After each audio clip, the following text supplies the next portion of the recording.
based upon the navigational sciences and is evidenced by the physical and the historical elements of that era. This is the real-world story of Stonehenge. Such places as Stonehenge, Easter Island, Angkor Wat, Machu Picchu, and Tanaku, to name but a few of the greatest man-made puzzles, seemingly appear to lie in a scattered jumble across the face of the earth. Yet nothing could be further from the truth. For it is a rarely known fact that the people of prehistory were the very first to use spheres to define the physical world on which they lived. To that end, it was necessary to establish a global network of precisely defined geodetic points, to which all other points of geodetic interest could be subsequently tied. This concentric series of wooden posts are known as woodhenge, and they replicate the positions of the original wooden gnomons which once stood here. These posts are located very near to the wind portals of Stonehenge, and to an abundance of earthen mounds which were built one basketful of soil at a time, until the critical horizon could be plainly seen. Woodhenge is situated on an island that is completely surrounded by the open sea. This series of wooden posts are known as woodhenge. They are situated very near to an earthen mound that was built one basketful of soil at a time, until the critical horizon could be plainly seen. Woodhenge is the site of the first true city to be built in this part of the world. Legend records that the people who took part in constructing this site are said to have been red-haired, fair-skinned, and blue-eyed, and to have spoken in a dialect that had come from across the sea. Woodhenge lies upon the shores of one of the world's greatest rivers, which in turn leads directly to the open sea.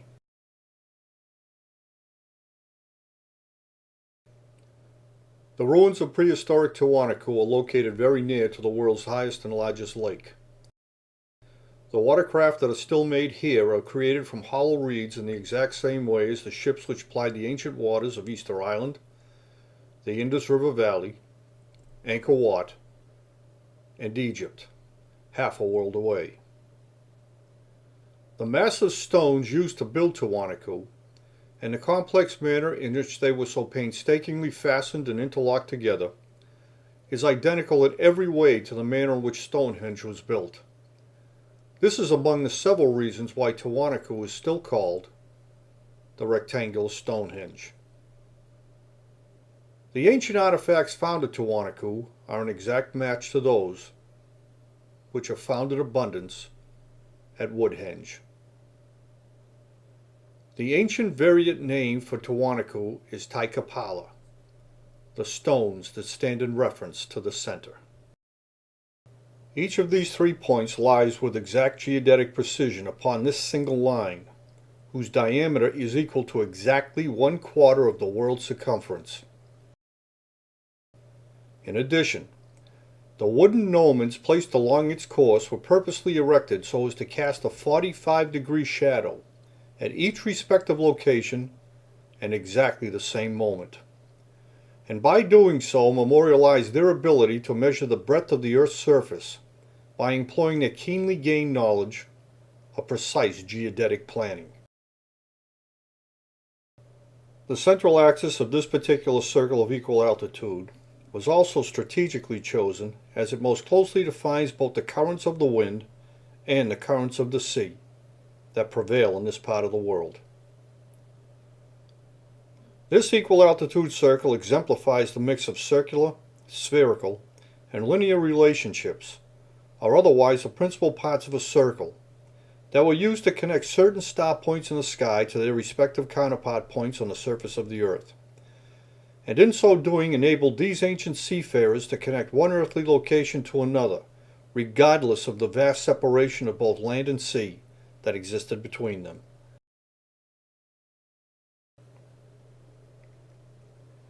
Critical circular lines such as these are known to navigators as circles of position, their centers as geographical positions, and the principal parts of the circle which they produce are known as critical lines of position. For you see, geometry is the world's oldest science. It is an ancient term which literally means to measure the earth. Geometry is both a mathematical science and a graphical tool. Geometry is the cornerstone of astronomy, and in like manner, and for common cause, is also the cornerstone of terrestrial navigation. Only in this way, using these various forms of mathematical tools, could both the earth and the sky be ultimately measured, joined together, and subsequently charted with a great precision by the prehistoric ancestors of the world's first mariners, who, as it is now known based upon scientifically derived dating techniques, began to travel freely about both the oceans and the inland waterways of a pristine world more than 150,000 years ago. The equal altitude circle has been used by navigators since before the dawn of recorded time. The largest equal altitude circle that can be drawn upon the face of the earth or upon a sphere is known as a great circle. By simply maintaining the same angular position from a common center point or a common center star, the destination of a ship at sea or a journeyman would always lie upon the circle, and it would always lie directly straight ahead. However, in order to memorialize these circles of equal altitude, the Earth first had to be precisely mapped. To achieve this goal, certain key points were set out across the face of the Earth to which all other great circles and circles of equal altitude would be subsequently tied. Certain types of these very critically placed points are known to navigators as antipodal points, or points that are completely opposite from one another.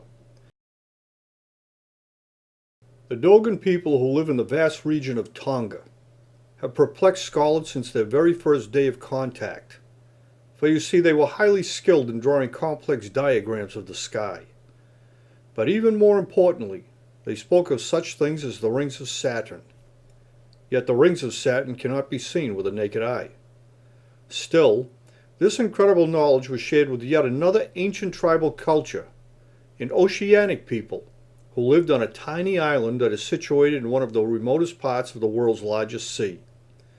At a position on the Earth's surface that was located one half of the world away at the antipodal point, at a position on the Earth's surface that lay directly opposite from the ancient Dogon culture of Greater Tonga.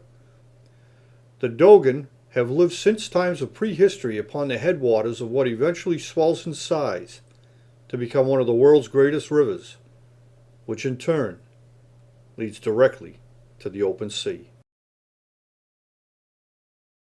The people on the tiny island of Tonga built this massive monument to memorialize this great circle navigational baseline.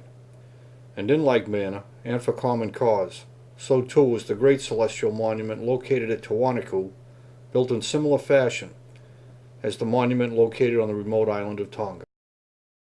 Each of these 3 points lie upon this great circle navigational baseline, and at the exact same angular distance from the moon's prevailing common center point, which served the practical viewing needs of both mariners and land-based journeymen alike, as they traveled about in both the northern and southern hemispheres in that particular era.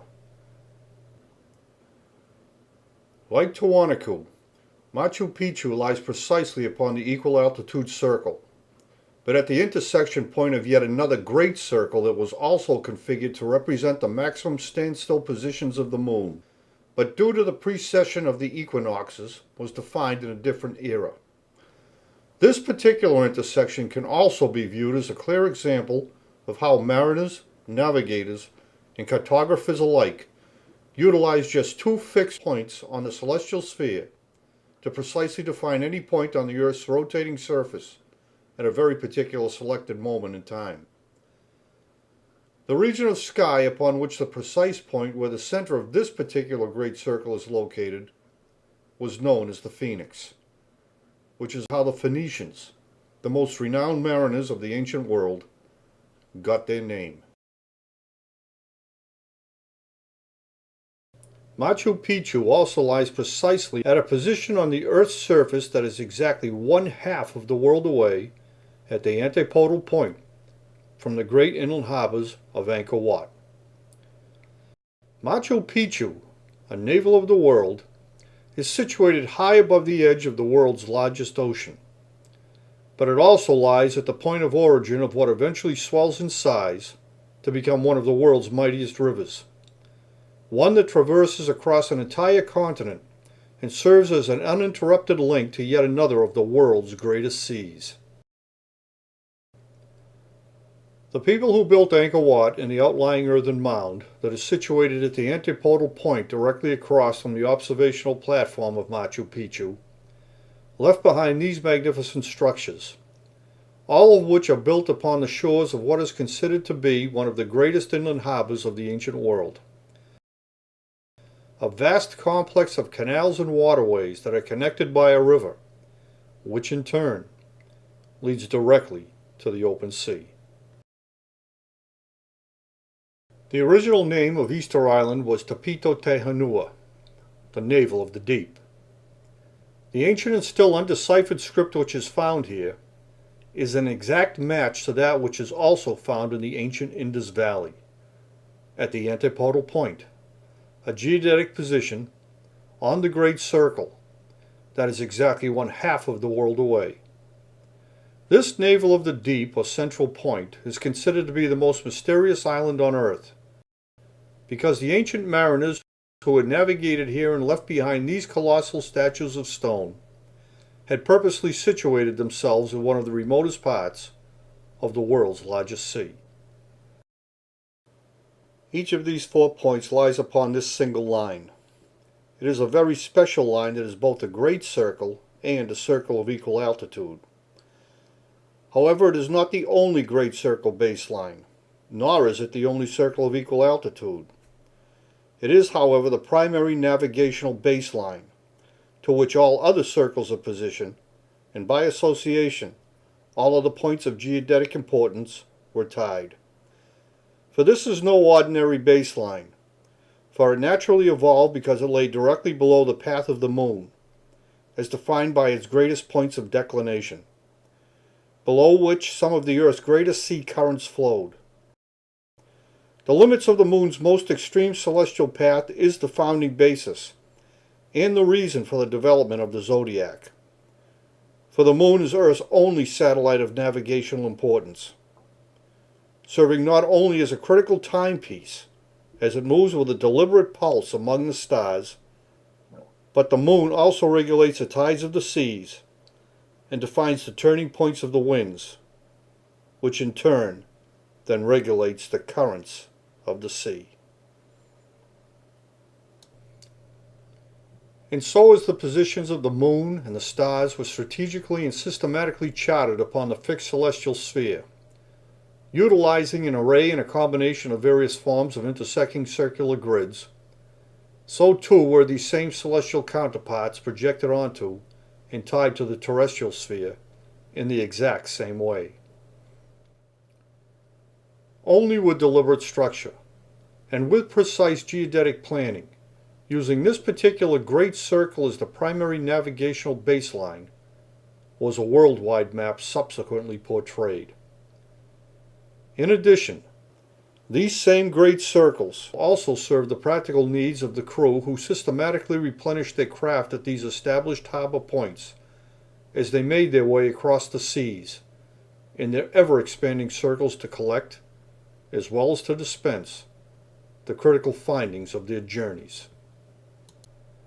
The evidence of these travels in the many circles of equal altitude that was subsequently developed and tied to it by these very same people who both founded and perfected the science of astronomy and celestial navigation is as indisputable and precise as the navigational means, the navigational methods, and the physical and human evidence which support it.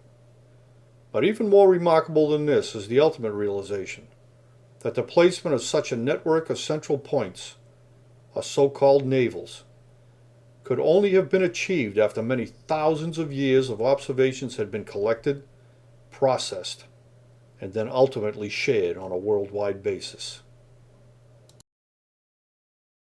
Thus is how both the earth and the sky were joined together by this mysterious worldwide community, who not only founded and perfected the sciences of astronomy and celestial navigation, but who also moved freely about the earth to establish their indelible and undeniable monuments along the shores of inland and ocean waterways, so that it would one day lead to this ultimate understanding.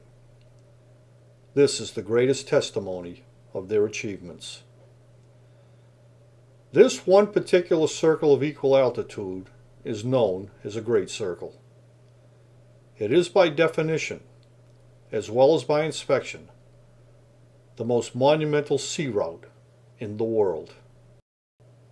And perhaps it is just a single line, but in truth, it is still merely the beginning of what will one day be the greatest story that will ever be told.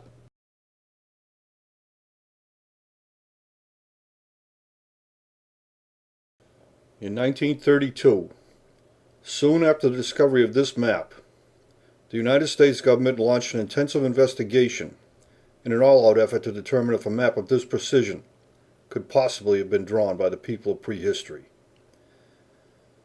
This particular map, which fell into the possession of Admiral Perry Reyes, a man who had spent his entire life sailing the inland and ocean waterways of Egypt 500 years ago, contained several notes made by his hand that he had written along the edge of this map.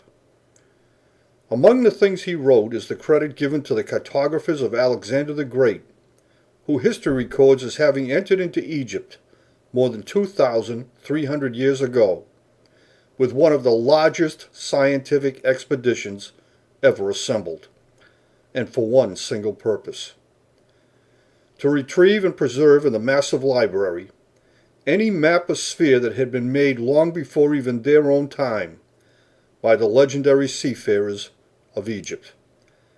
Cartographic treasures purportedly made by a worldwide seafaring community that was ancient even to him. However, it was not just this single note which had captured the world's attention, or because this particular map clearly showed the coastlines to either side of the Atlantic Ocean. But even more importantly, it was because of the information contained in yet another marginal note written by Admiral Perry Reyes, who had simply stated that one of his contemporaries, an incorrigible man, had just recently used a copy of this very same map to find his way across the open sea, and who had indeed made landfall on an opposite shore. Admiral Perry Reyes identified this man as Christopher Columbus. When Christopher Columbus sailed into the harbors of the so-called New World for the very first time, he was not surprised when his ships were intercepted at sea by a single sleek and fast-moving vessel that held more than 100 people, even though each one of his own ships, which had just crossed the ocean, only held slightly more than 30 men each.